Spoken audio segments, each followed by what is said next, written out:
الله الواحد الأحد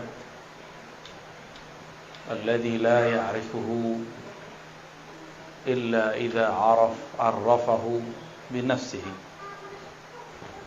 أشهد أن لا إله إلا الله، أشهد أن محمدا عبده ورسوله، سيد العارفين سيد العالمين وعلى آله وأصحابه وأهل بيته وذريته أجمعين. Amma ba'du. Bapak Ibu sahibul bait, Bapak Mirhalim, istri dan orang tua, keluarga besar, semoga dalam ridha Allah SWT. Begitu juga kawan-kawan yang datang dari manapun, semoga ini menjadi bukti bahwa kita bersaudara di sisi Allah Subhanahu wa taala. Amin ya rabbal alamin. Sungguh indah, jauh dari negeri Madinah, tapi nama Rasulullah masih didendangkan dengan suara yang merdu, dengan suara yang sangat-sangat nikmat, ya. Rasulullah sebelum beliau wafat, beliau di hari beliau wafat itu paginya melihat dari luar jendela atau dari dalam rumah keluar jendela. Terlihat bahwa para sahabat sedang sholat dipimpin oleh Sayyidina Abu Bakar dan beliau kemudian menangis. Beliau terharu, umat yang dulunya tiada, paling cuma beberapa orang bisa dihitung dengan jari, jumlahnya sudah menjadi banyak. Apalagi kalau Rasulullah memandang kita semua saat ini, tentu Rasulullah lebih girang lagi, lebih senang lagi. Semoga cinta kita kepada Rasulullah tidak bersyarat. Cinta yang tulus, cinta karena kita berterima kasih kepadanya. Sallallahu ala sayyidina Muhammad. Apa tema kita, Pak? Mau tentang apa? Mau tentang apa? Tentang qalbu. Baik, insyaallah. Untuk kalbu kita semua, mari kita bacakan Al-Fatihah. Ya, kenapa? Shiratal ladzina an'amta 'alaihim.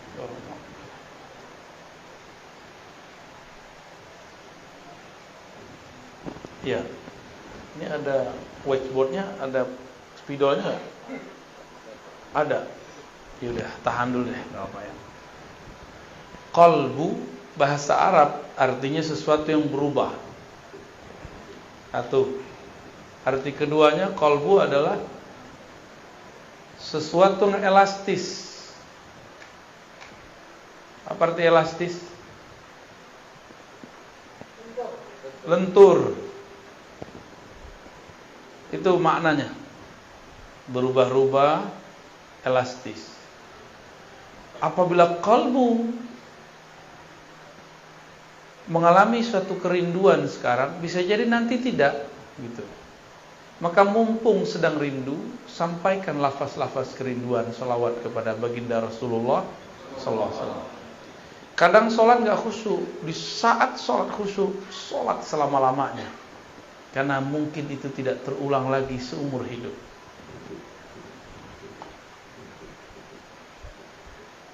Tapi juga qalbu berarti sesuatu yang layyinah, yang halus, lembut, elastis.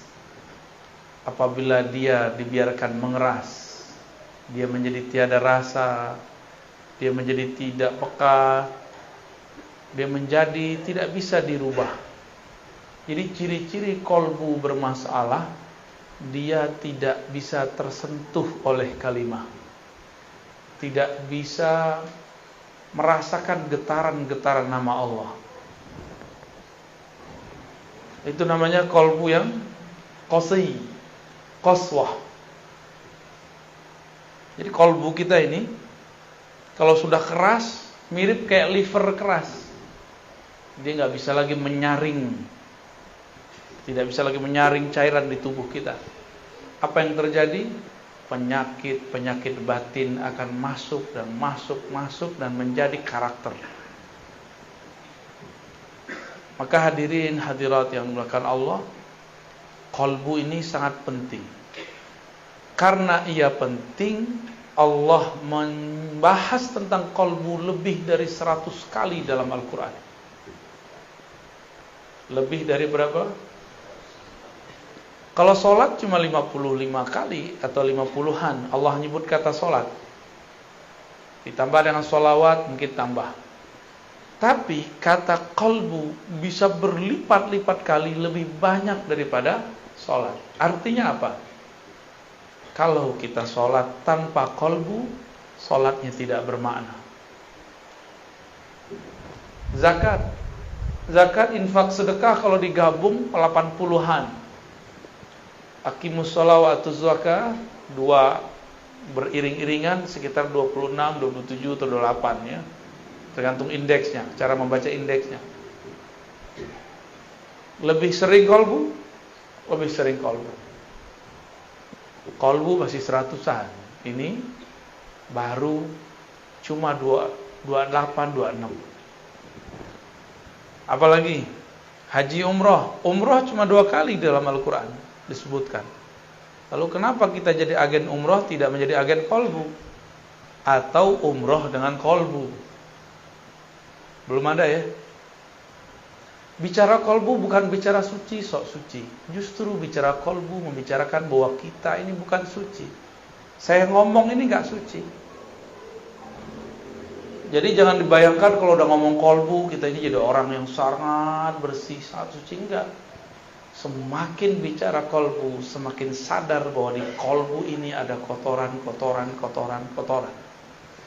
Kalau sudah mulai muncul kesadaran, maka kita tidak sempat membicarakan qalbu orang lain.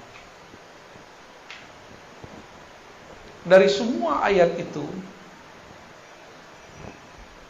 ada yang paling dahsyat. Allah mengatakan tentang karakter-karakter yang gampang kita pahami dari sifat-sifat manusia. Pertama, karakter orang yang beriman. Orang beriman itu karakternya satu saja. Idza dzukirallah wajilat qulubuhum. Disebut nama Allah, qalbunya bergetar. Coba sebut nama Allah Bapak Ibu. Allah gitu. Ada getaran enggak? Hah? Kayaknya enggak ya. Berarti nyebutnya enggak pakai idza dzukira. Dzukira bahasa Arab itu beda dengan zakara. Dzukira itu artinya disebut. Kalau zakara menyebut. Beda ya? Itu artinya talqin. Talqin zikir itu menjadi penting. Harus ada guru yang menyebut di depan kita. Maka ketika ada yang menyebut itu, nama Allah disebut-sebut di hadapan orang beriman. Lalu masuklah kalimah itu dalam qalbunya, dan qalbunya bergetar, wajilat. Kenapa disebut wajilat? Apa arti wajilat? Wajilat artinya bergetar karena takut. Bergetar karena segan. Bergetar karena merasakan dahsyatnya yang punya nama. Itu wajilat, bukan menjilat ya, beda ya. Wajilat. Al-wajlah yakni al-khauf. Al-wajlah itu rasa takut, segan kepada Allah Subhanahu wa ta'ala. Sekolah tinggi-tinggi, umumkah, agamakah, tapi tidak ada sekolah untuk meninggikan nama Allah di qalbu. Oleh karena itu, walaupun kadang sudah doktor, sudah MA, sudah LC, sudah sarjana, sudah diploma, tapi kalau disebut nama Allah, biasa aja. Kenapa? Karena sekolah itu cuma untuk akal, sedangkan qalbu belum disekolahkan. Oleh karena itu, jangan-jangan di luar sana ada sekolah yang bukan sekolah formal, tapi dia bergerak untuk mengajari qalbu. Kurikulumnya tentang qalbu. Jika kolbu itu disebut sesuatu yang bergerak-gerak, sesuatu yang berubah-ubah, maka kolbu ini kadang bergerak normal, namanya kolbu yang sehat. Disebut nama Allah, dia bergetar, geraknya normal. Tapi kadang-kadang kolbu itu disebut nama Allah, dia tidak tergerak. Jangan-jangan di dalamnya tidak normal. Jangan-jangan di dalamnya ada penyakit. Ya.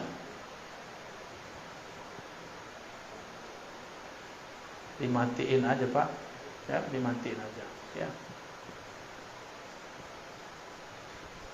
Siap? Aman? Ya, fokus ya. Ini lagi ngomong kolbu, lagi genting ini, ya. Kolbu itu bergerak cepat sekali, Pak. Bapak senang, saya sekarang bisa benci dalam sesaat. Bapak benci seseorang bisa senang dalam sesaat. Begitu cepat gerak di kolbu. Maka hati-hati bicara kolbu itu, ya. Kolbu kalau sehat disebut nama Allah, dia bergetar. Tapi kalau tidak, dicurigai ada penyakit di dalamnya. Kalau ada penyakit, lalu bagaimana caranya? Kebetulan ini ada Bu Dokter nih, ya. Kalau kita sakit, menurut Bapak ini, secara agama wajib berobat gak? Sakit fisik wajib. Kalau sakit kolbu wajib berobat gak? Lebih wajib. Bener ya? Kalau sakit kolbu wajib gak berobat? Bener nih. Udah diobatin belum kolbunya? Sholatnya khusyuk gak? Kalau enggak berarti kolbunya ada masalah. Baca Qur'annya nikmat gak? Jangan-jangan di lisan kolbunya ada masalah. Ada sariawan. Baca la ilaha illallah nikmat gak? Atau cuma mengikuti tradisi? Dulu zikir la ilaha illallah, la ilaha illallah, la ilaha illallah. Itu sama kayak burung beo. Gak ada nikmatnya. Di sini makanan khasnya apa, Pak? Yang paling enak? Tempoyak. Duren yang sudah itu tuh, yang sudah kematangan itu ya, itu bahasa halusnya. Bahasa kasarnya yang sudah busuk. Tapi kalau diolah jadi enak ya. Oke. Bumbunya apa? Cabai, bawang, oke. Ada orang buat tempoyak tapi nggak pakai bumbu, gimana? Dia sebut ini tempoyak loh. Kiranya kawan belajar lewat YouTube, belajar lewat buku, begini cara buat tempoyak. Kita icip, rasanya nggak jelas. Dibilang tempoyak bau doyan busuk. Dibilang busuk, kok ada bawang-bawangnya, kok ada asam-asamnya. Kita nanya, ini siapa yang buat? Ternyata yang buat tidak pernah belajar kepada orang yang bisa membuat. Itulah nasib orang membicarakan agama, membicarakan ilmu kolbu, tapi tidak berguru kepada ahli kolbu. Dia berkata kepada orang, inilah agama, ternyata isinya tiada. Itu banyak hari ini.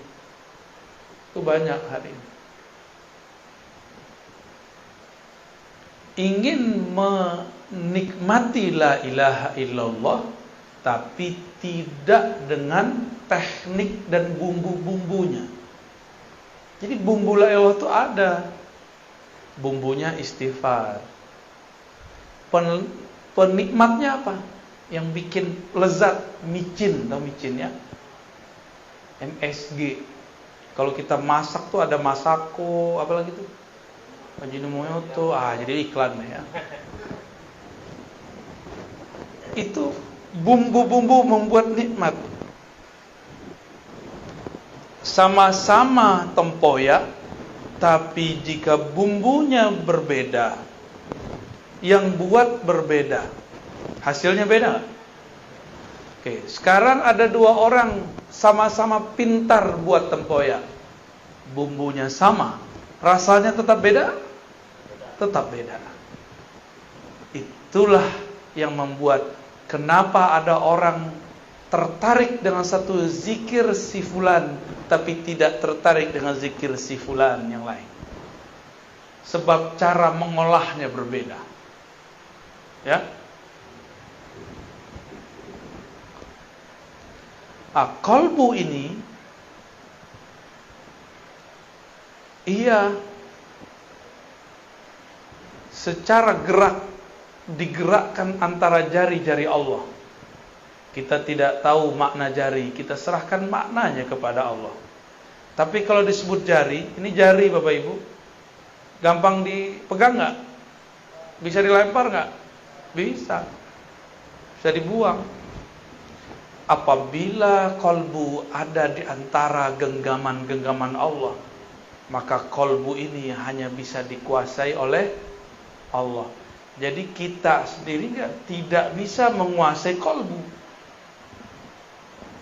Bapak ini bilang, ibu ini bilang, saya hanya senang ini, saya benci si fulan.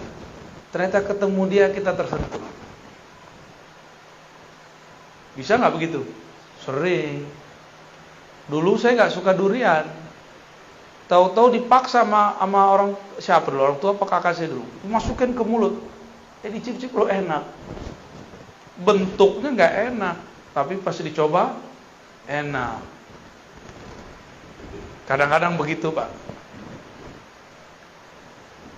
Tempoyaknya sudah enak, beda koki nggak masalah, dibuat oleh ahlinya. Tapi lidah kawan sedang sariawan, bisa nggak menikmati? Kalau dia mengatakan kok nggak enak, masalahnya di mana? Lidah. Yang harus diobati, yang dimasalahkan lidah atau tempoyak. Tapi banyak orang menyalahkan tempoyak dan yang masak tempoyak. Si Buya tuh, Kiai itu, Ustadz tuh tidak bagus tekniknya. Padahal kolbunya yang lagi masalah. Ya, sering nggak begitu? Sering. Kita kalau belajar zikir, kalau kolbu sudah sehat, dia tinggal makan. Namun kolbu ini ada selera. Nih, air. Airnya bersih. Tapi gelasnya kotor. Kita tuang air ke dalam gelas, mau minum nggak? Nah, ini masa teknik nih, teknik mengenali kolbu. Zikirnya sudah bagus, ulamanya, syekhnya sudah berijazah, orangnya sehat, cuma kotor. Bisa nggak orang sehat kotor? Bisa. Orang sehat kotor bisa. Habis kena air hujan kan bisa aja kan? Mungkin dia habis terkenang masa kecil belum bahagia, terus main-main itu, becean itu ya, mungkin nggak? Atau dia keluar dari kebun, mungkin dia sehat tapi badannya kotor, bisa menikmati? Ada makanan tapi dibawa ke WC, bisa makan? Tuh, kira-kira begitu ilustrasinya. Jijik nggak? Maka kalau kita belajar zikir, kolbunya dicuci dulu, dibersihkan dulu. Jangan kayak orang mau makan di dalam WC, pasti nggak mau makan dia. Dia sehat.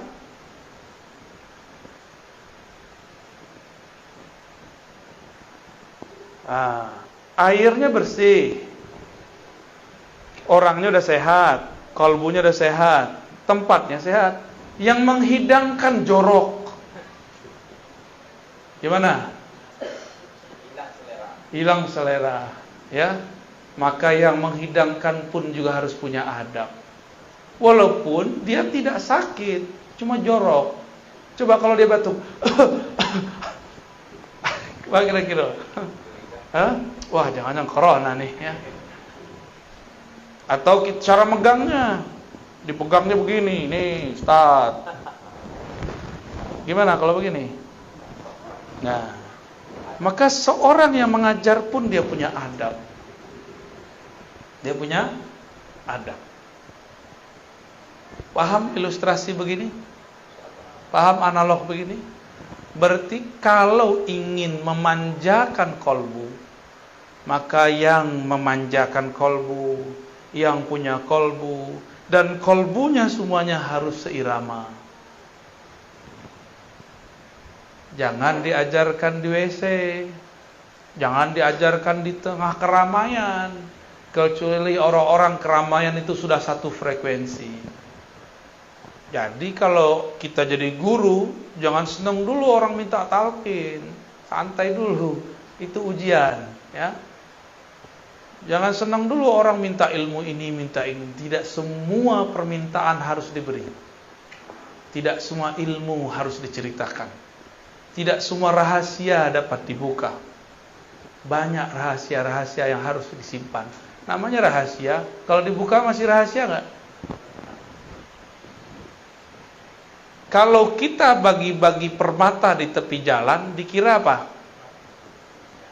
Kaca. Betul ya? Dihargai nggak? Habis diambil mungkin dilempar. Sama, kalau orang obral talqin zikir, lama-lama dilempar, ditinggal. Itu kejadiannya zaman Nuh. Zaman kalau orang tidak memberikan penghargaan ke dalam kolbunya, itu yang terjadi. Maksud saya sederhana Bapak Ibu, kolbu ini spesial. Allah kalau ngajak ngobrol makhluknya, itu yang diajak ngobrol kolbunya. Allah apabila ingin menilai seseorang, yang dipandang kolbunya. Saya pakai baju begini nih, kan paling keren nih malam ini ya. Amin. Itu apakah kolbu saya paling keren? Belum tentu. Yang Allah pandang kolbu. Jika terbersit sedikit saja saya merasa lebih alim, Allah benci kepada saya. Karena Allah mengatakan, yang alim cuma aku, wahai Ar-Razi. Kenapa engkau pakai sifatku? Itu sifatku. Sifatmu adalah lahir sebagai orang bodoh. Akulah yang memberikan ilmu kepadamu.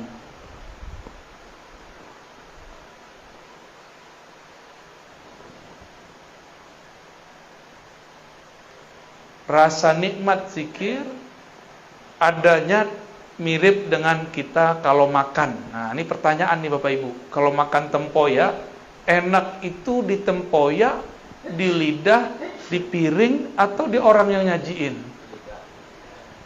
Di lidah. Oke, coba makan di WC. Jadi gak enak kan? Hidung naruh. Tempoyaknya enak, tempatnya bersih, orang datang, makan. Makan semua. Mau nggak? Langsung berdiri kita. Nggak jadi makan, ya.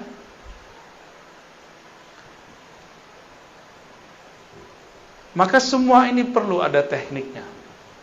Kolbu di dalam Al-Quran ada kolbu mukmin, ada kolbu yang kedua, kolbu munafik.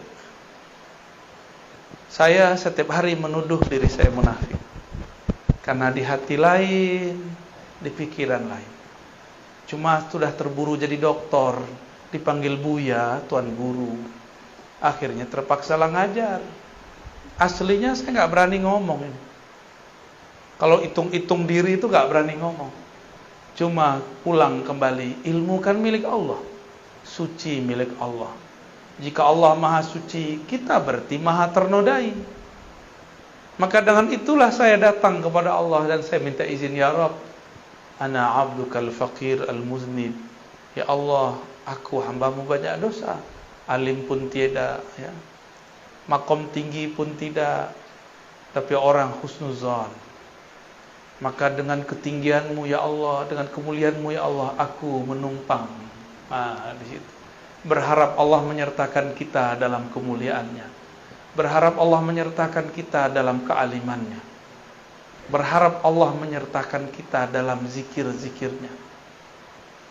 Itu sebenarnya kenapa wajib istighfar. Jadi secara ilmu fikih, Istighfar itu sunnah, tapi secara ilmu qalbu istighfar wajib. Kenapa wajib? Saya tadi nanya, bisa nggak Bapak Ibu makan piringnya kotor? Orang gila bisa. Ya, orang gila per piring bagus nggak? Tapi kalau orang waras, miskin pun dia, kita hidangkan makanan yang enak, tapi piringnya kotor, tersinggung nggak deh? Tersinggung, kecuali ente majnun, ya.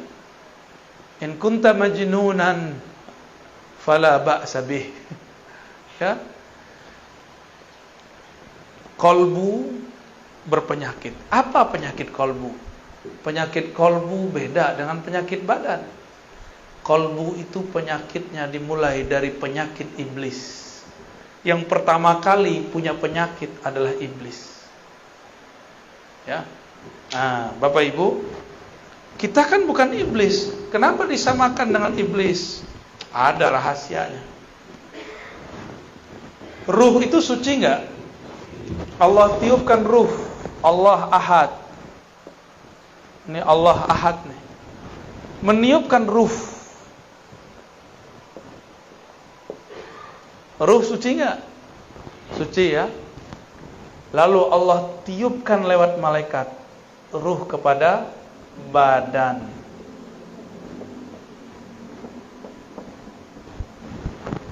Tapi sebelum masuk ke badan, ini ada jarak di sini.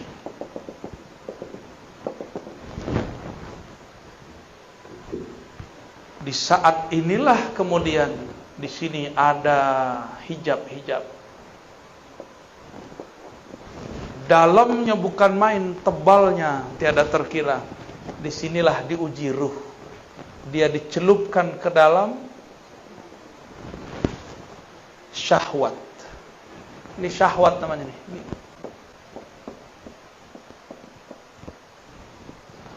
Ternyata syahwat itu berkaitan dengan badan. Semua yang ada di sini berkaitan dengan badan. Apabila ruh ditiup ke dalam badan, bernamalah dia jiwa. Itu, ya. Jiwa itu punya kiblat sentral. Sentralnya namanya qalbu. Ya. Asalnya ruh ini suci, tapi dicelupkan ke dalam syahwat. Maka syahwat itu terkait dengan badan. Ketika Allah tiupkan ke dalam tubuh ini, nyatu dengan otak. Di otak ada syahwat nggak? Keinginan rendah. Jadi syahwat bahasa Arab artinya keinginan rendah. Nyatu dengan mata. Di mata ada syahwat. Mata senang lihat yang jelek atau yang cantik, yang gagah, yang indah. Indah itu apa? Ya. Kalau bagi Bang Adam alaihissalam, indah itu Hawa. No, Adam namanya orang PPR. Ya.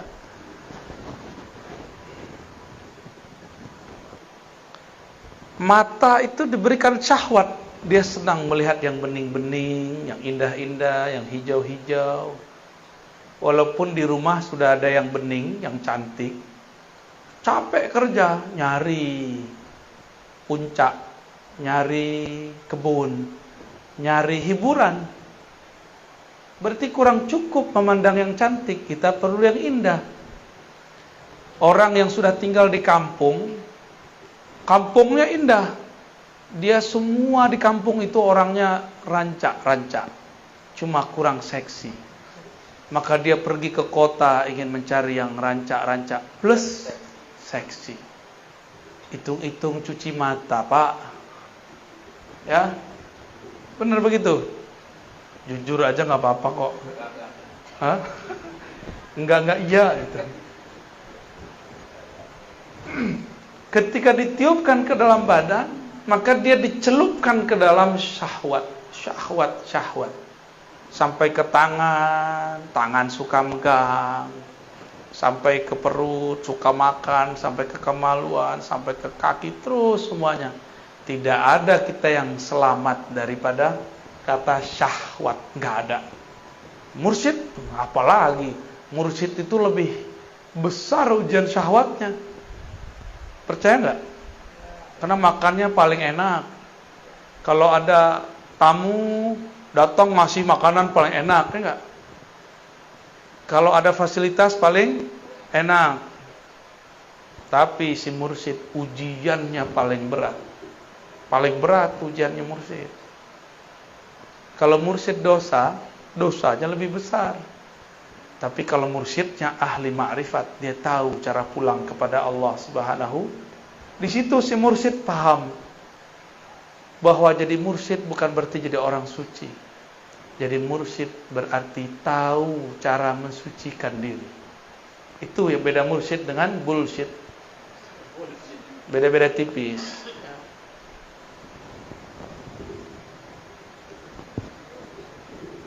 Ketika tubuh membalut ruh, maka tubuh punya energi nafsiyah atau jiwa yang membuat dia masih terhubung dengan ruh ini, itu qalbunya. Karena ini adalah hembusan Allah. Allah memandang dari ruh ini kemana? Dipandangnya kepada qalbu. Jadi dekat gak antara ruh dengan qalbu? Dekat sekali. Karena qalbu itu ada karena ruh. Jika Allah menurunkan ilmu lewat ini, itu namanya laduni. Tapi kalau Bapak Ibu belajar, si badan nih diajak belajar nih. Belajar sama seseorang, cari guru. Kalau dapat ilmu namanya futuh. Apa namanya? Apa arti futuh?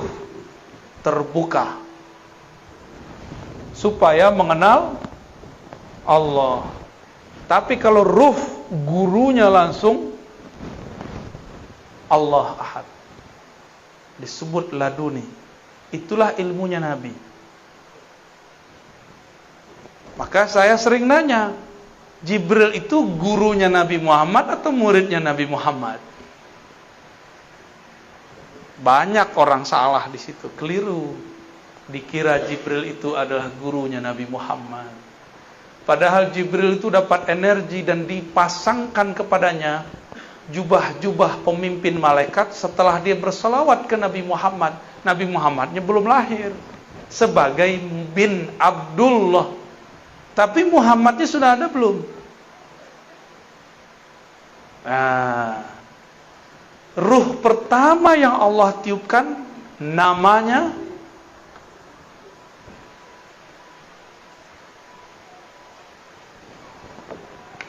terima kasih. Ahad ini Allah Ahad ya. Kul huwallahu. Allah meniupkan wahyu ruh pertama. Hembusan pertama Allah itu namanya mirip-mirip Ahad tapi ditambah dikit mim.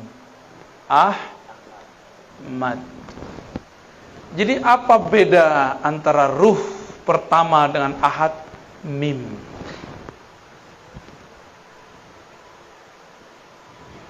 Saat Allah menghembuskan, hembusannya itu berbunyi Ahmad. Bernama Ahmad. Pangkatnya disebut Ruhullah. Apa arti Ruhullah? Hembusan Allah. Coba menghembus Pak. Gitu. Hembusan kita enggak? Atau beda? Coba ambil misalnya plastik. Kita pindah ke dalam nggak? Paham? Ini yang tidak dipahami oleh kelompok kebatinan yang kegeeran jadi Tuhan, jadi Allah. Paham? Ini ilmu awalnya benar. Di dalam diri kita ada hembusan Allah. Betul. Tapi hembusan bukan Allah. Ahmad laisa bi ahad. Ahmad itu ya Ahmad, hembusan ya hembusan. Cuma kawan sudah GR jadi Allah. Zat aku, zat Allah. Sifat aku, sifat Allah. namaku nama Allah, fiilku fiil Allah. Tapi kalau lapar makan nasi juga. Kalau lagi puyeng minta kawin, berarti belum. Masa Allah lapar, ya enggak? Masa Allah minta kawin? Kan Allah ini tidak perlu sahibah. Sahibah itu artinya pasangan. Allah itu enggak perlu anak bini. Ini teguran keras nih bagi yang berzikir, berkalam, bermakrifat dengan makrifat iblis. Awalnya sudah benar bahwa di dalam diri kita ada tiupan Allah. Betul Bapak Ibu, tapi di dalam diri kita bukan Ahmad. Di dalam diri kita adalah pecahan-pecahannya, percikan-percikannya. Ahmad ini tiupannya. Allah pandang Ahmad, maka memancarlah dari Ahmad itu cahaya. Memancar cahaya. Cahaya itu bahasa Arabnya nur. Apa? Nurnya bernama Muhammad.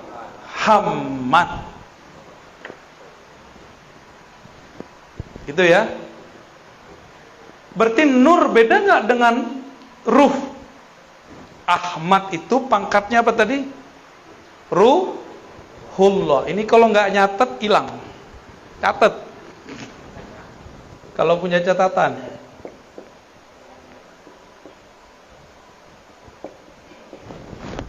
Kalau nggak terpulang catat ya. Masih bisa ingat nggak? Waduh, buka YouTube. Antum cerdas juga ya. Aneh gaptek juga lupa kalau ada YouTube. Ahmad ini apa pangkatnya? Ruh, dan dia satu. Dari ruh inilah kemudian menyebar nur. Nur ini kemudian kita sebut Nur Muhammad. Dari ruh itulah kemudian terpercik hembusan-hembusan kecil. Itulah jadinya kita. Maka kita ini bersumber dari Ahmad. Maka Ahmad ini ada sebutannya biar faham. Kalau kita keluar dari perut seseorang, yang mengeluarkan namanya apa? Ibu. Ibu apa batu? Ibu. Beneran. Itu istilah aja ya. Ahmad ini disebut dengan ummur ruh atau ummul arwah. Ibunya ruh. Bukan berarti dia melahirkan, bukan. Ini istilah aja. Bahwa ruh bersumber dari bukan dari ahad. Jangan GR ya. Jangan GR dulu, kawan udah GR, dalam diriku ada ahad. Cemen. Gak ngerti makrifat namanya. Sok terlalu nafsu mau jadi fana dan baqo dalam Allah Subhanahu wa ta'ala. Belum, masih jauh perjalanannya. Ini perjalanan yang disebut innalillahi wa inna ilaihi. Jadi berpulang kepada Allah harus paham ini. Inilah yang ada di kolbu Nabi Muhammad sallallahu alaihi wasallam. Maka Sayyidina Isa punya ayah enggak? Secara fisik enggak punya ayah. Tapi kalau ruh sudah terpercik ke dalam perut Sayyidatuna Maryam, dia pasti jadi walaupun enggak ada ayahnya. Itu metodologisnya kenapa ada anak tanpa ayah. Ya. Nabi Adam ada ayah nggak? Ada ibu nggak? Tapi Adam yang ini ada ayahnya, ada ibunya nih. Orang Betawi, Tagadai di Pekanbaru, di Pegadaian. Deket-deket aneh ente dibully terus. Ya.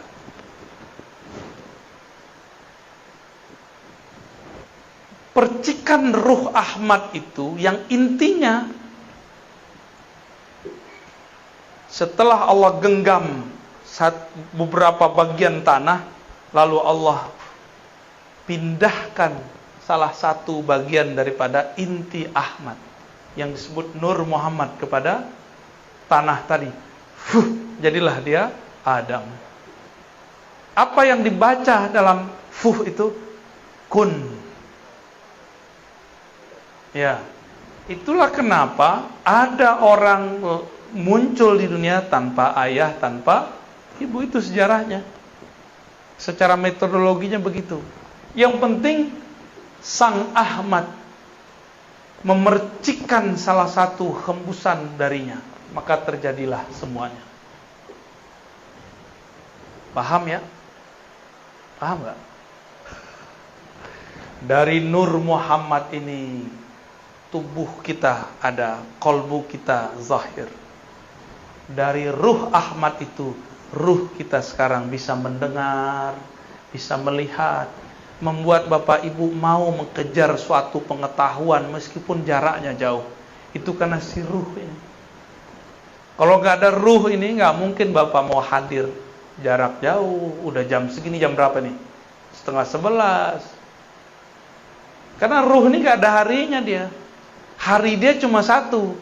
Aku tambah kenal Allah, titik. Bagi dia itu. Mau jauh, mau dekat, mau tidur, nggak tidur, bagi dia yang penting dia kenal Allah Subhanahu wa ta'ala. Bagi ruh itu malam adalah tidak kenal Allah. Bagi ruh itu siang adalah saat mengenal Allah Subhanahu wa ta'ala. Nah ini dia. Barulah kita terpancar dari sini semua.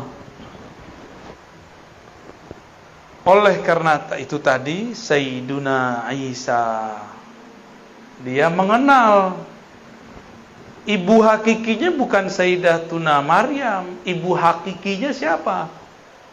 Ahmad. Maka dia mengatakan, aku mengabarkan kepada kalian mubasyirun.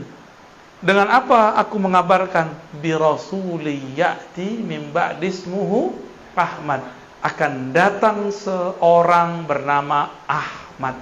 Jadi Nabi Isa itu enggak menyebut nama Muhammad karena dia tahu dia langsung dari Ahmad.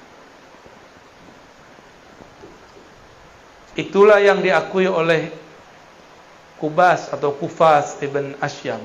Engkaukah yang lebih tua dari Rasulullah atau Rasulullah lebih tua dari engkau? Jawaban beliau apa? Kufas ini waktu Abraha masuk bawa gajah ke Mekah, dia lihat. Berarti dia udah jadi anak-anak. Nabi Muhammad baru lahir tahun gajah. Tuaan mana? Ibnu Asyam. Tapi ketika Ibnu Asyam ditanya, ente lebih tua, kamu lebih tua, engkau lebih besar, atau Rasulullah? Apa jawaban beliau? Kalau lebih tua Rasul. Tapi kalau lahir duluan aneh. Bingung gak tuh? Lebih tua, tuaan Rasulullah. Tapi kalau lahir, tuaan aku. Berarti Ibnu Asyam, Kufas atau Kubas Ibn Asyam paham ilmu yang namanya umur ruh. Umur daripada ruh. Bahwa ruh ini kadang ada yang lebih tua, ada yang lebih muda. Ruh yang lebih tua, ruh yang faham. Maka siapa yang ditakdirkan faham malam ini, ruhnya sudah ditakdirkan dewasa. Tapi kalau ini Buya ini ngomong apa ini? Berarti Anda belum cukup umur, wahai ruh. Selamat belajar lagi. Nah, dari sinilah kemudian muncul alam semesta, ya. Alam. Kita di alam ini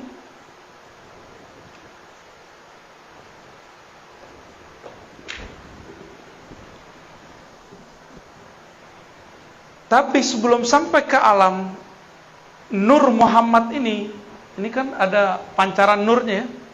Berapa banyak pancaran itu?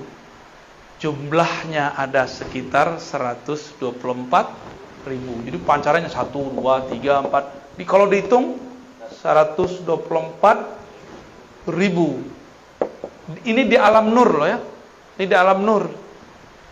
Ketika nur itu ditiupkan bersama ruh. Jadi nur itu adalah wadahnya ruh.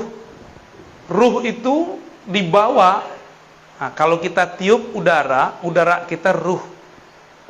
Balonnya itu nur. Paham? Ya. Kalau balonnya warna merah, kelihatan hebusannya warna merah. Kalau dia warna hitam, dikira orang warna hitam. Kayak gitu aja modelnya. Apabila 124.000 ini dia muncul di dunia, dia menjadi nabi atau wali. Oleh karenanya jumlah nabi berapa? 25 itu yang ditulis di Quran, yang wajib diketahui. Berapa jumlahnya? Itulah sejarah. Jadi apa yang terjadi di dunia sekarang bukanlah kejadian yang terjadi semata-mata kebetulan. Dia semuanya mengulang yang terjadi di sana.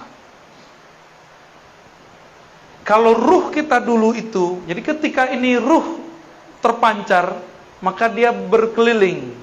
Jadi tadi nur ini berkeliling ini. Mirip dengan tawafnya manusia tawaf di Ka'bah. Ini Ka'bah nih, ya. Anggap aja ini benar ya. Kita tawaf ke kiri apa ke kanan? Berapa kali? Berapa kali? 7 kali. Ka'bahnya fisik itu dia di Mekah. Ka'bahnya jiwa adalah kolbu. Ka'bahnya kolbu adalah fuad. Ka'bahnya fuad bernama lub. Ka'bahnya lub bernama sir. Ka'bahnya sir, disitulah ilmu mengenai ruh Ahmad. Silakan pusing. Jadi dulu nih muter nih. Ada yang dia jauh, tiba-tiba dia mendekat. Maka lahir di dunia. Dia lahir sebagai orang kafir, terus mu'alaf. Ada yang lahir sebagai muslim, tiba-tiba keluar dari barisan, berarti dia besok lahirnya murtad. Gitu. Terus sejarah orang murtad secara ilmu hakikat ya. Orang-orang yang di sini yang dekat, yang bisa menyentuh Ka'bah rohani yang bernama Ahmad. Ini Ahmad namanya. Ya. Jika nur kita, ruh kita dulu sempat memeluk, mencium Ka'bah bernama Ahmad, maka lahir 2 aja. Jadi habaib atau jadi ulama. Udah aja. Ustaz, saya bukan habib, bukan ulama. Terus gimana? Emang antum bisa protes? Kok nggak lahir sebagai habib? Bisa nggak? Kan nggak bisa. Kenapa saya bisa ngerti baca kitab, antum nggak bisa ngerti? Ya itulah takdir, bro. Itulah takdirmu, nak. Enggak juga begitu ya. Itu ngulang-ngulang aja. Yang sudah haji umroh, kalau kita tambah dekat ke Ka'bah, muternya tambah cepat atau tambah lama? Jadi orang yang muter di sini, dia baru separuh, kita udah selesai 7. Ya, kalau kita di situ. Semakin mendekat kepada sumbernya, semakin cepat, semakin asik. Lelah pun tiada terasa. Jadi ini perputarannya panjang nih, lama. Hitungannya puluhan ribu, mungkin puluhan juta tahun kalau dihitung di dunia. Jadilah kita sekarang nih. Jadi kalau ada orang sekarang dia menyesalkan dirinya, bunuh diri, itu orang gak paham itu. Kalau dia muncul di sini, itu anugerah besar. Ya. Pasang alarm, tadi katanya jam 11. Tahu-tahu dirubah, nasikh mansuh. Padahal jarang pegang. Saya handphone itu yang penting bagi saya alarm. Kalau Bapak Ibu untuk apa? Komunikasi. Waduh, canggih ya. Ada nggak handphone to Allah? Boleh dihapus, Pak? Ya, silakan dihapus. Berkah antum bagus ya. Aneh minum dulu ya, paling enak. Nah, ini kan nikmat begini nih. Antum nggak minum, aneh minum. Yang minum ruh apa jiwa? Hah? Yang minum ruh apa jiwa? Mulut. Nggak enaknya diliatin. Kalau gitu ntar ada kumisnya tentu ya. Bismillahirrahmanirrahim. Mantap. Yang begini nggak ada di Jakarta nih. Kayaknya harus dibungkus banyak. Nggak suruh datang lagi. Yang buat abang aneh.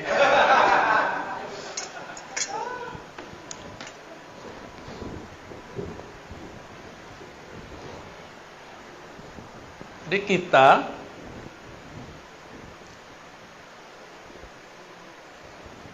yang ada ini, kalau ada nur Muhammad yang asli di dalam, bukan bayangan nur, bukan pantulan nur, pasti mencari ilmu tentang ini. Maka saya berhusnuzon yang hadir ini di dalamnya ada percikan nur itu. Amin. Alhamdulillah. Apa kata Nabi? Allahumma ja'alni nura. Ya Allah, jadikan aku adalah nur. Padahal beliau memang sudah nur. Ibu Rasulullah mengatakan, ketika engkau lahir, hai Muhammad, aku melihat nur. Jadi Nabi Muhammad lahir, mohon maaf nih Bu Dokter, percaya apa enggak ya? Waktu lahir, Aminah tidak melihat darah, yang dia lihat cahaya. Ada enggak makhluk begitu? Ya ada. Maka saya sering nanya nih, Nabi Muhammad nama Nabi Isa. Nabi Muhammad dan Nabi Isa. Muliaan mana? Nabi Muhammad lebih mulia atau Nabi Isa? Nabi Isa punya ibu siapa? Maryam. M. Nabi Muhammad punya ibu namanya Aminah. Nabi Isa dimanjakan ibunya karena ibunya mengandung Nabi Isa. Gimana cara Allah memanjakannya? Ini mohon maaf nih Pak Pamir Halim, kalau Bu Dokter dulu lagi ngidam dicariin nggak? Cariin ya. Hujan aja dicariin. Di ujung negeri aja dicariin.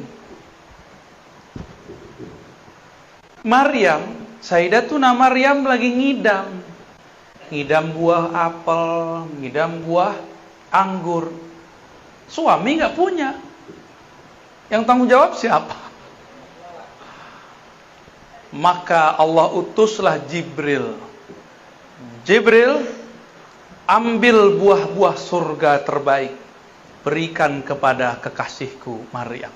Dia sedang mengandung kekasihku Isa.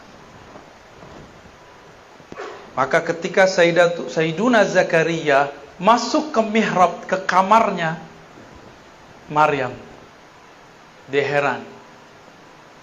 Belum hamil tuh, belum hamil. Apalagi setelah hamil. Belum hamil, dia mau apa dikasih. Disiapin, biar rahimnya bersih. Biar rahimnya tercipta, terbuat, tersusun dari nutrisi-nutrisi surga. Ditanya sama Nabi Zakaria, "Anna laki hadza?" Wahai anakku, kira-kira begitu, anak ponakan maksudnya ya. Dari mana engkau memperoleh buah-buah ini? Apa jawabannya?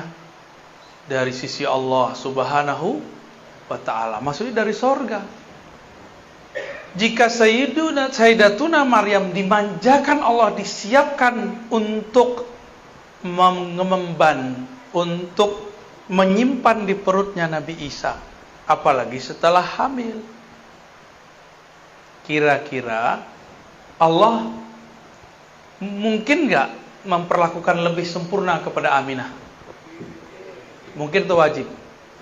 Kalau versi saya wajib. Muliaan Nabi Isa atau Nabi Muhammad? Beneran? Ya. Kalau Nabi Isa dipersiapkan ibunya dengan makanan-makanan surga, kira-kira Aminah gimana?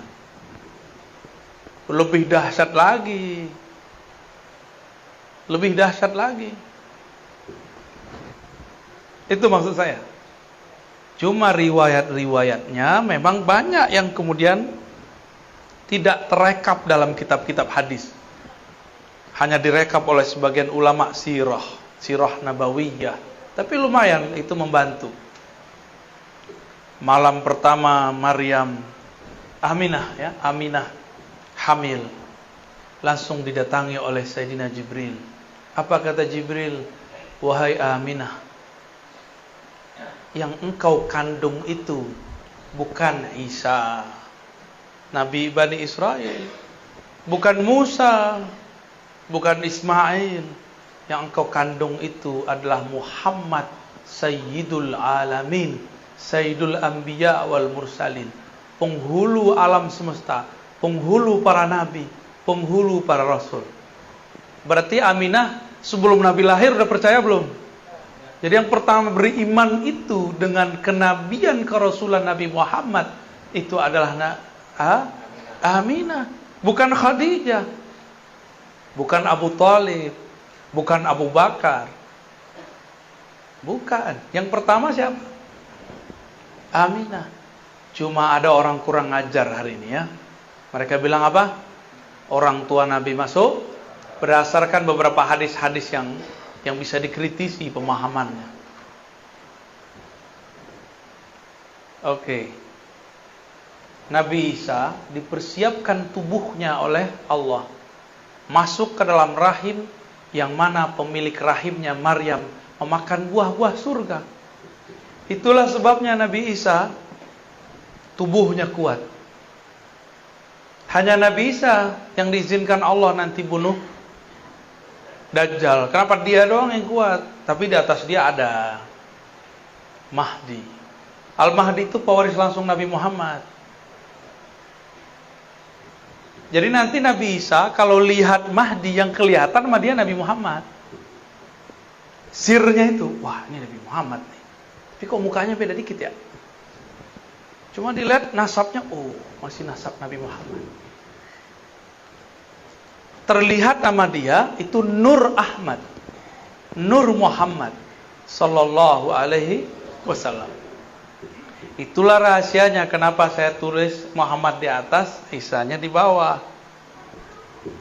Al-Mahdi itu nanti pewaris. Ditaruh pewaris itu keadaan di kiri aja ya.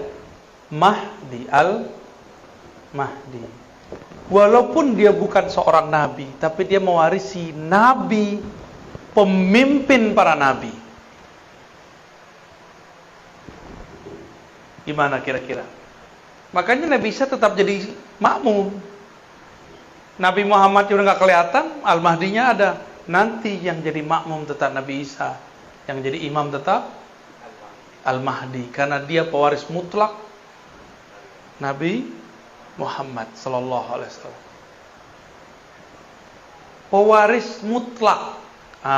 Jika Nabi Muhammad ada pewarisnya Al-Mahdi, Nabi tadi ada berapa jumlahnya? 124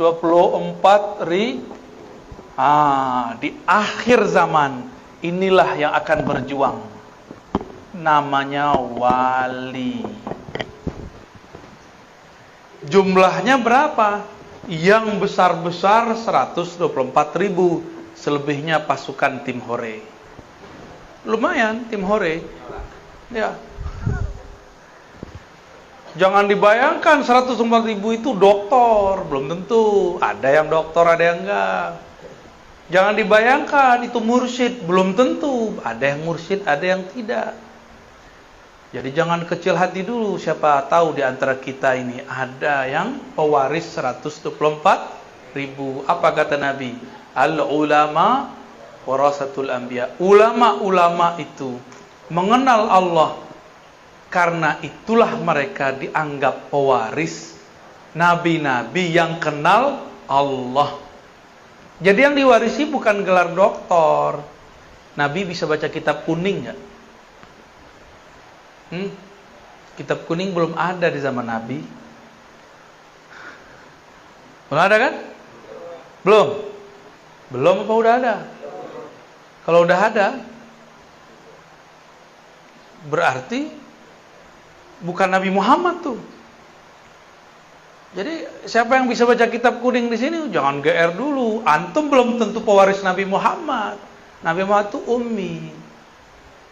Tapi ummi itu ada maknanya yang bersifat induk.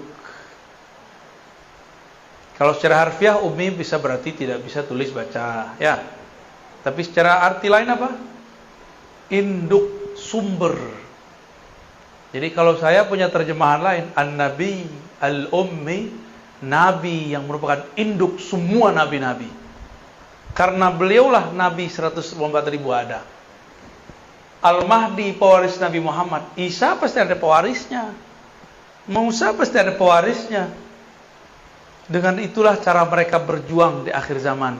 Karena tidak mungkin ada kelahiran kembali. Namanya reinkarnasi. Yang ada cuma waris. Siapa tahu di antara kita ada yang jadi pewaris. Amin ya rabbal alamin. Terus apa lagi dong? Apa kaitannya dengan kolbu? Nah, itu kan pertanyaannya tadi. Ilmu ini bukan lagi ilmu kolbu, tapi sudah ilmu ruh. Sumber ma'rifatnya kolbu. Kolbu itu dia punya ma'rifat dua aja. Dari Allah pasti lewat ruh. Dari selain Allah pasti lewat akal dan panca indera. Baca kitab lewat panca indera enggak? Baca, maka belum tentu orang yang bisa baca kitab jadi orang alim. Siapa tahu jadi sombong. Ya benar. Ada nggak ketemu orang baca kitab sombong? Banyak, salah satu yang di depan. Astagfirullah. Kalau ada sombong, antum sombong.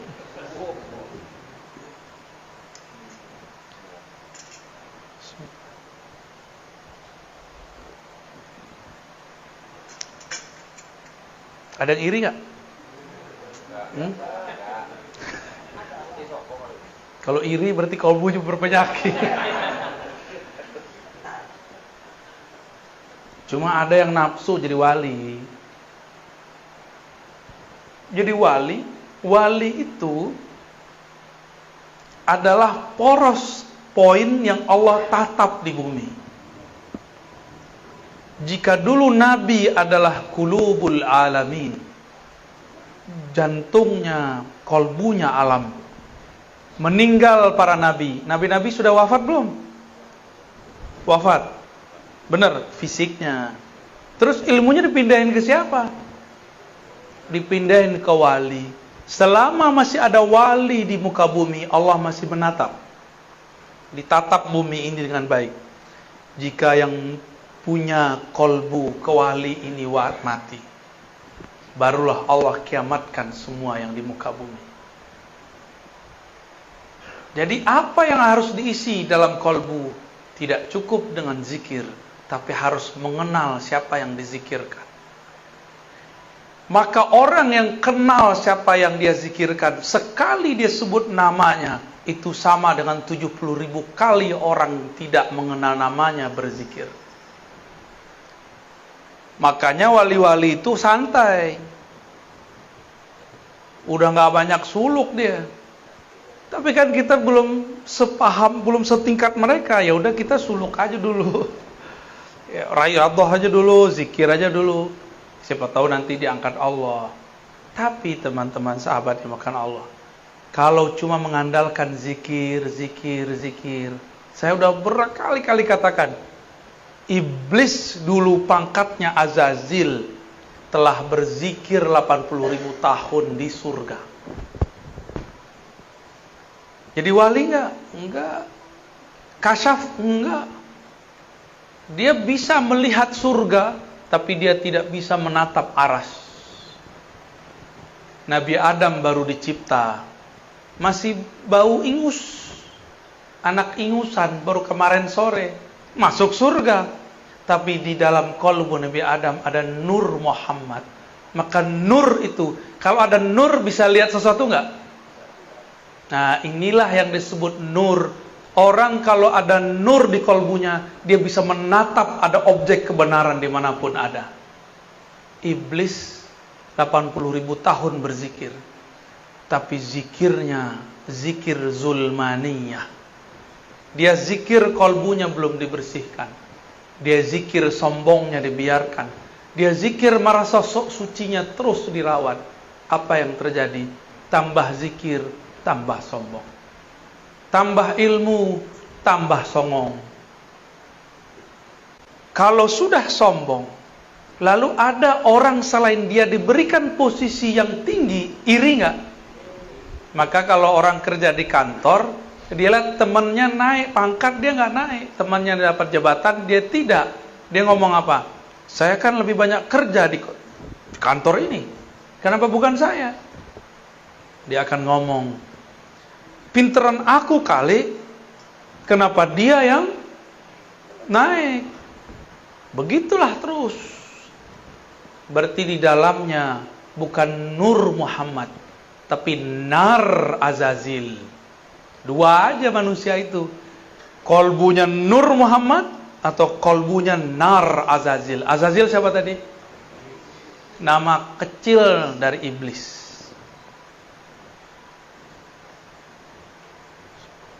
Gimana kira-kira? Yang suka nyolot terus, tahu nyolot? Marah dulu, kayak api, nyala terus. Itu nar di dalamnya. Ya. Maka kalau kajian nama yang punya nar Azazil, panas kepala kita. Tapi kalau ngaji dengan yang punya nur Muhammad, kepala boleh panas, tapi kolbu, ruh girang. Ada getaran-getaran indah di dalam. Getaran-getaran kerinduan kepada Allah Subhanahu wa ta'ala. Wali itu kolbunya alam. Kolbunya wali, tatapannya Allah. Ruhnya wali adalah percikan dari hembusan-hembusannya Allah. Maka jika si wali ini punya kolbu, dia kenal siapa yang dia sebut.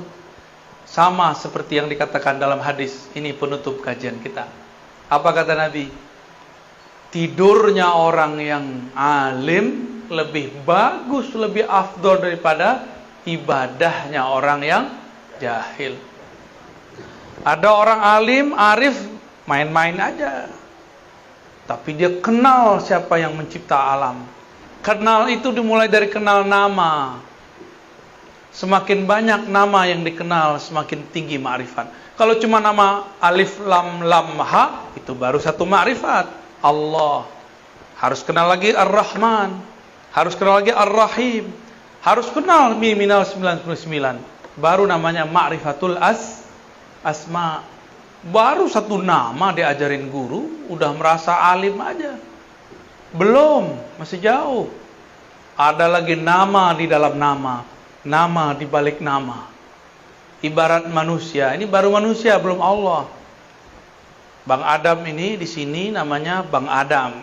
Di tempat kerja manajer. Di rumah Abi atau Babi. Hah? Abi ya. Bab Abah. Oh. Maaf Bang ya. Semoga kamu sakit hati Bang. Nanti aku obati Bang. Karena dia orang Betawi. Masa kecil panggil tong. Bukan tong sampah, bukan. Tong. Dulu dia suka bersilat. Dipanggil jawara. Jawara lidah. Pinter ngomong, panggil lidah. Di organisasi pangkatnya tinggi, dipanggil ketua. Tuh banyak nama nggak? Kalau saya kenal semua sudut itu, berarti saya kenal dengan orang namanya Adam. Kalau baru tahu namanya Adam, berarti pengenalannya baru satu arah. Paham analognya? Jadi Bapak Ibu, ilmu yang kita dapat sekarang baru sedikit dari yang sedikit. Wa ma utitum minal ilmi illa qalila. Wa ma utitum, tidaklah kamu diberikan ilmu itu kecuali sedikit. Dengan sedikit itulah kita datang kepada Allah. Kalau Allah terima, dia jadi banyak. Ya. Maka Bapak Ibu yang makan Allah, saya yang jahil ini, saya yang banyak dosa ini, meminta kepada Allah supaya Allah ampuni dosa saya dan kita semua. Saya yang jahil ini, yang tidak punya ilmu ini, meminta kepada Allah, semoga semua yang hadir Allah jadikan arif billah, kenal kepada Allah. Enggak kenal sekarang, semoga kenal sesaat sebelum wafat. Tidak kenal sesaat sebelum wafat, semoga diberi syafaat di saat ditanya oleh Munkar dan Nakir. Enggak juga dapat syafaat ma'rifat di sana, semoga Allah berikan syafaat saat dibangkitkan. Enggak juga semoga dapat syafaat ketika dihisab, ketika ditimbang.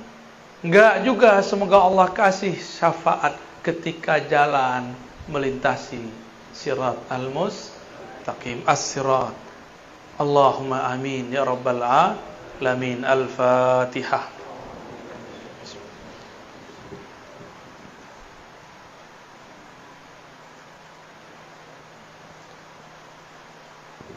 Waladhdallin. Amin. Allahumma sholli ala sayyidina. Gimana? Udah? Cukup ya? Loh, ada tanya jawabnya? Ya udah setengah jam ya? Oke. Loh, antum ya? Nanyanya pakai adab ya. Kalau enggak saya enggak jawab. Yang nguji-nguji keluar. Serius. Saya ngomong cash kontan. Nguji-nguji keluar. Atau atum dikeluarkan dari nur. Jangan takut gitu dong. Itu canda itu. Mana ada orang yang datang jam segini nguji-nguji ya. Orang datang jam segini memang pengen mencari. Tafadhol. Bismillahirrahmanirrahim. Assalamualaikum warahmatullahi wabarakatuh. Assalamualaikum warahmatullahi wabarakatuh.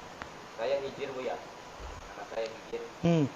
Yang saya tanyakan pertama, kenapa Allah tunjuk manusia sebagai khalifah di muka bumi? Betul. Sedangkan malaikat kalau kita tengok lebih taat kepada Allah. Yang kedua itu masalah ruh. Ketika ruh meninggalkan jiwa, ketika ruh ini berangkat menghadap Allah, apakah ruh itu nanti masih bersedih melihat yang ditinggalkan? Contoh, misal suami meninggal, ruhnya apakah nanti melihat anak istrinya, apakah dia masih bersedih melihat yang ditinggal? Kemudian yang ketiga, borongnya Ibu ya. Cukup, 2 dulu. Gak bisa jawab ntar aneh. Bukan monyet, air, tanah, semuanya nolak. Semuanya nolak. Mereka mengatakan, ya Allah, kami tidak mengerti. Kami tidak punya ilmu ya Allah. Bahkan kepada malaikat. Tapi malaikat masih ngerasa beberapa kali sok pinter gitu. Tapi soknya malaikat itu bukan sok. Soknya malaikat itu apa adanya. Dia memang begitu orangnya, SOP. Malaikat tuh nggak ada namanya basa-basi. Saya mah nggak bisa bahasa Arab, Ustaz. Padahal baca kitabnya jago. Bisa bahasa Inggris Kak?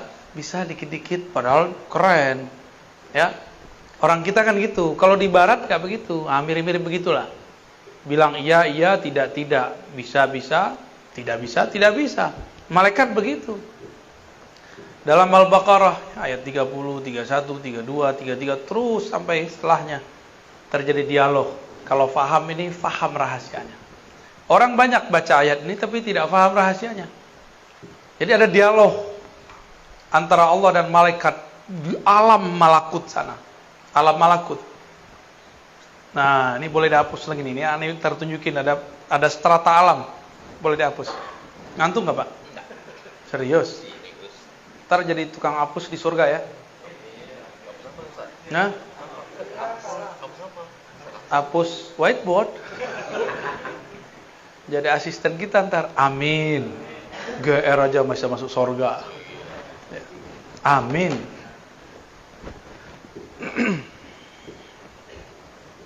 Dialog di alam mana? Ini kita alam nih, namanya alam nasud.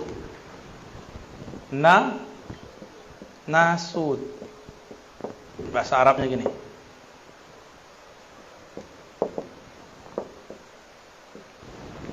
Nasud, nas, manusia. Disebut juga dengan alam nyata. Ini alam ini nih. Alam kita. Coba dipegang mukanya, ada nggak? Ayo pegang lagi yang pasti dong. Benar. Itu alam apa tuh? Alam nyata. Bahasa ininya? Nasu. Di atas alam ini, nah, ini ada alam kepalsuan di sini. Ada alam namanya malakut.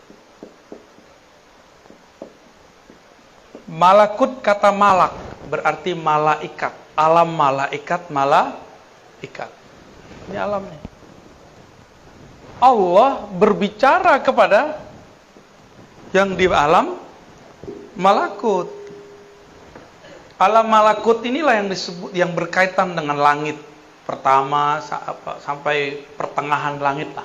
Ya, langit keempat kah, lima kah itu ya.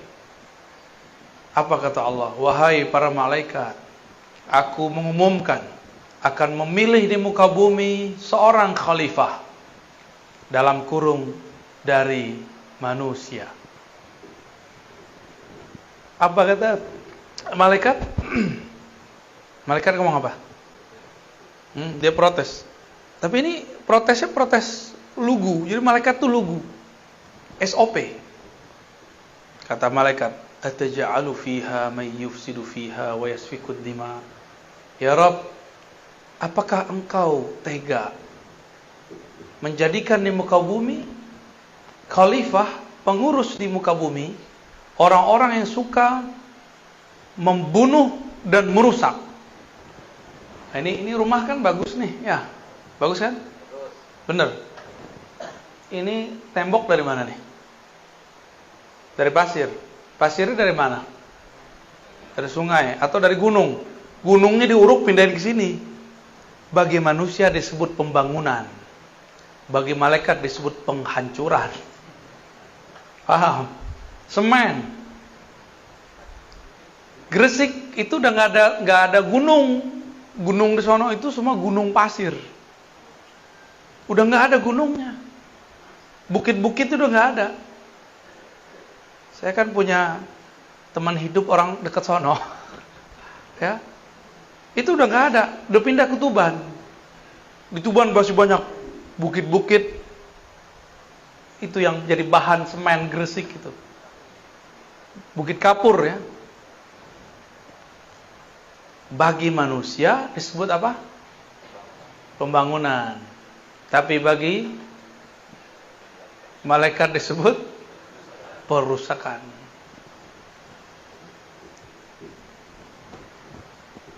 Kita tadi makan sop ya. Sop apa itu? Kambing. Langsung makan kambingnya atau disembelih dulu? Hah? Ini ada orang pintar ngomong di samping saya soalnya nih. Mana ini orang nih? Oh, lagi tidur kali ya. Jadi dia bilang nggak boleh makan kambing, bahaya. Yang boleh makan daging kambing. Kalau makan kambing, wah jadinya gawat ya. Belum makan kambing, jenggot saya udah mirip kan? Sekete, ya, dikit. Wah jenggot antum lebih dahsyat tuh. Bro Adam belum punya tuh ya. Antum belum balik ya. Untuk kita makan, kita sembelih dulu, tertumpahlah darah. Bagi malaikat, ya Allah, apakah engkau tega menjadikan pengurus di muka bumi yang akan bunuh-bunuhin hewan ntar? Bahkan kalau perlu mereka bunuhin orang yang punya hewan itu. Ini kan lagi rame nih, ya, politik Indonesia lagi rame, ngungkip yang masalah lama, masa-masa zaman-zaman presiden sebelumnya. Ternyata banyak saksi-saksi yang mati nggak jelas. Ada kasus korupsi, saksi-saksi kuncinya mati nggak jelas. Tiba-tiba mati aja gitu. Jadi kalau perlu, manusia itu untuk bertahan hidup, nggak hanya nyembelih kambing. Kalau perlu yang punya kambing disembelih. Begitu cara manusia bertahan hidup. Disebut bertahan hidup. Kalau ada buaya dibunuh manusia, namanya perburuan. Ya. Tapi kalau ada anak kecil dimakan sama buaya, namanya apa? Memangsa. Suka-suka kita aja buat istilah ya. Jadi manusia ini emang menang di istilah. Bener ya? Kalau Bapak Ibu ini makan ayam nggak? Makan ikan nggak? Kalau ada orang dimakan ikan gimana? Kita beritanya gede ya. Tapi ada nggak berita Bro Adam diberitakan memangsa ikan mujair? Ada nggak? Nggak ada. Kita kalau panen, kita sabet tuh ya, disabit tuh rumputnya, ilalangnya, padinya dipotong, diambil. Bagi kita itu namanya panen. Bagi malaikat ini merusak. Udah jelas kuning-kuning bagus kok dipotong. Ini beda perspektif. Lalu malaikat ngomong. Apa kata malaikat? Wa nahnu nusabbihu bihamdik wa nuqaddisu lak. Di sini ya kita tahu karakter alam malakut adalah karakter zikir. Wirid. Ya, wiridan mulu, zikiran mulu. Soleh lah ya. Alam malakut ini suka zikir. Maka semua zikir tarekat yang ada lafaznya itu diambil rata-rata dari alam malakut. Jadi kita baca apa nih? Subhanallah. Itu amalannya orang sini nih. Malaikat di sini. Jadi Nabi kalau naik, turun pasti bawa lafaz zikir. Ada zikir yang dipakai oleh malaikat pembawa rezeki. Ada caranya. Mau diajarin? Wah, tangkup khawatirnya nggak mantap kalau antum yang baca. Ya, kurang yakin soalnya. Nabi turun dari alam malakut. Turun-turun Nabi cerita. Ada malaikat fulan, namanya zikirnya adalah subhanallah bihamdi azim. Subhanallah, subhanadzil izzati wal jabarut. Ada lagi zikirnya pakai takbir, Allahu akbar kabira, subhanallah bukratan wa asila. Macam-macam. Itu Nabi pas turun diramulah menjadi amalan salat.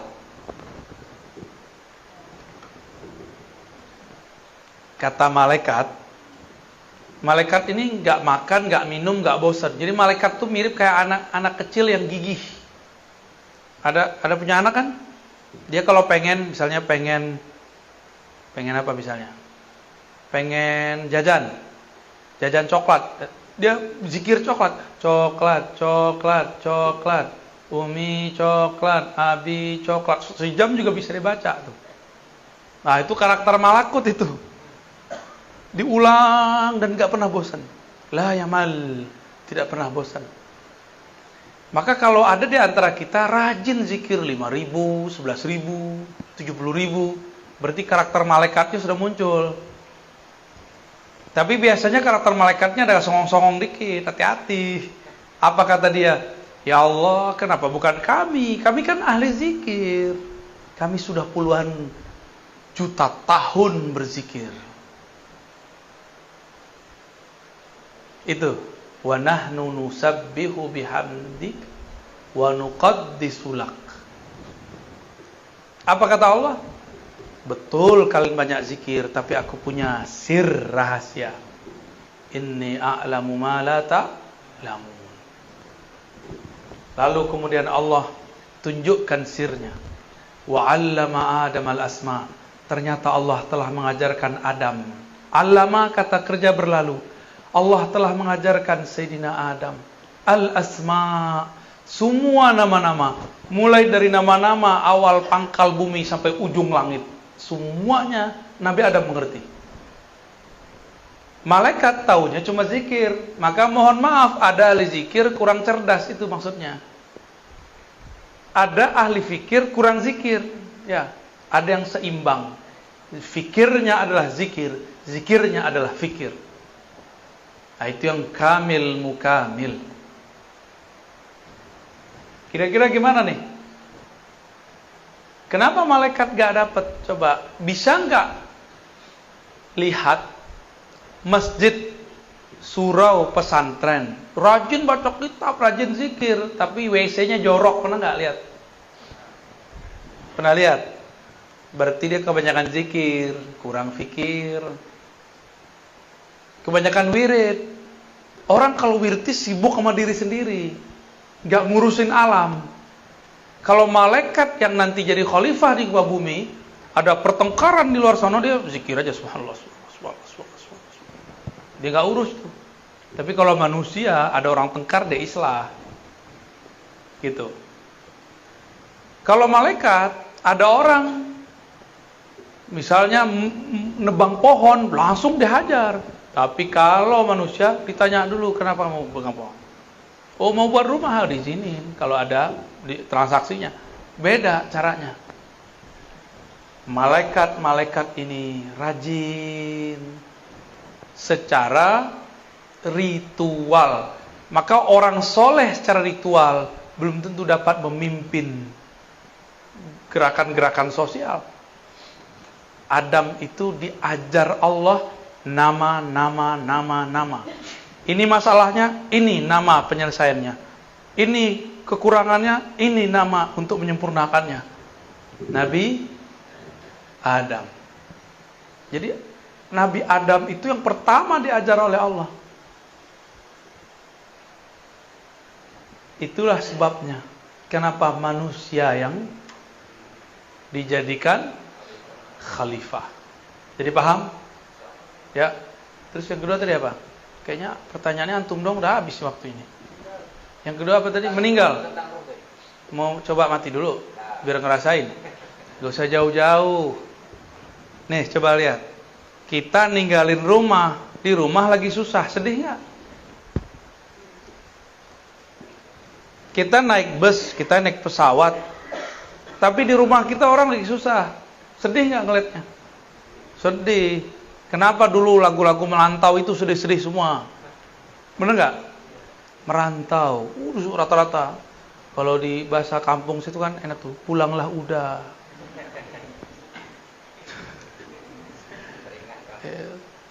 Saya nggak hafal tuh, karena dulu zaman-zaman itu mengharamkan lagu. Jadi sampai sekarang nggak bisa nyanyi, cuma bisa mendengarkan. Kalau sholawat tuh kalau nggak ngeliat teks saya nggak bisa nyanyi. Ya, kalau saya lihat teks baru bisa ngikutin tuh tadi para penasyid kita tuh. Sallallahu. Itu saya ngeliat dulu baru bisa, kalau nggak ngerti ya. Karena udah keblok di sini tuh udah keblok. Dulu pernah mengharamkan musik. Alhamdulillah ketemu orang-orang yang ahli dalam ilmunya. Saya kemudian bisa memperbaiki sedikit, tapi nggak bisa lama. Nggak bisa. Udah. Walaupun dulu pernah bernasyid, tapi kan sebelumnya pernah mengharamkan. Ketika ruh berpisah dari badan, itu mirip orang meninggalkan kampungnya atau satu negeri. Itu permisalan pertama. Yang kedua, orang kalau meninggalkan badannya, itu mirip-mirip kayak orang bangun, tapi di negeri yang dia nggak tahu negeri mana. Ada juga yang begitu. Jadi orang mati itu kayak orang bangun tidur. Pas bangun dia bingung. Lah, handphoneku mana ya?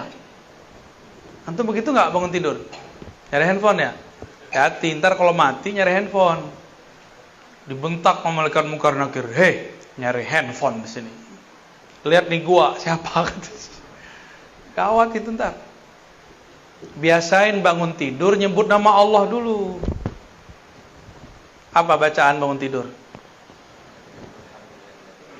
Itu bahasa Arabnya. Baca aja Allah, Allah, Allah, Alhamdulillah. Terima kasih ya Allah. Baru kita nyari handphone. Ya. Nyari siapa di samping pasangan, ya salam ya. Taruh kalau mati, bangun di alam sono, kita nyari-nyari biniku, lakiku, gak ada. Jadi jangan bergantung ke makhluk, gantungnya kepada Allah. Gampang dikalamkan, juga gampang kalau faham. Bahwa ini bukan urusan otak, ini urusan kolbu. Di kolbu itu bisa selesai semua. Ya, beres. Ya, jadi bisa nangis nggak Ruh? Bisa nangis. Ruhnya pergi, ya Allah, anakku masih kecil-kecil ya Allah. Nanti Allah bilang, dah tenang, yang ngasih rezeki aku. Selesai. Kalau kenal Allah. Kalau enggak, dia pergi tuh nangis. Maka tuh rumah jadi tegang, jadinya nangis aja tuh orang tuh. Beberapa orang kadang-kadang ditunjukkan oleh Allah Subhanahu wa taala. Jadi biasain kalau tidur enggak mikirin yang negatif, cukup berpikir positif. Enggak usah pikirin besok makan apa, besok kerja apa, jalanin aja. Ya Allah, aku mau tidur. Nasibku esok aku serahkan kepada Engkau. Tidur. Baru tidur nyenyak namanya. Tidur enggak nyenyak itu kalau banyak pikiran. Ya. Cukup? Udah cukup. Tambuah. Udah satu lagi deh, ada yang dari ibu-ibu enggak? Ada dari ibu-ibu. Cukup. Alhamdulillah. Kita tutup pakai sholawat yang merdu ya. Mana? Ahli sholawatnya mana nih?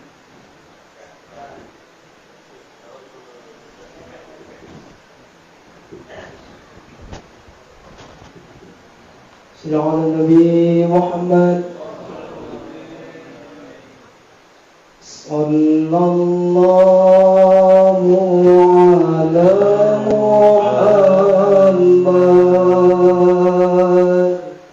Sallallahu alaihi wasallam. Sallallahu ala Muhammad. Sallallahu alaihi wasallam. Sallallahu ala Muhammad. Sallallahu alaihi wasallam. Sallallahu ala Muhammad.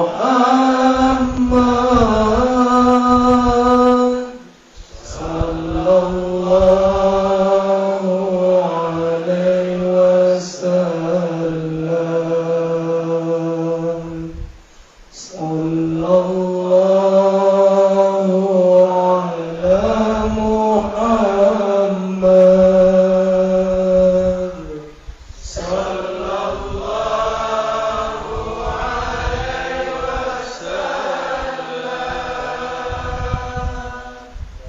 Sallallahu alaihi wasallam.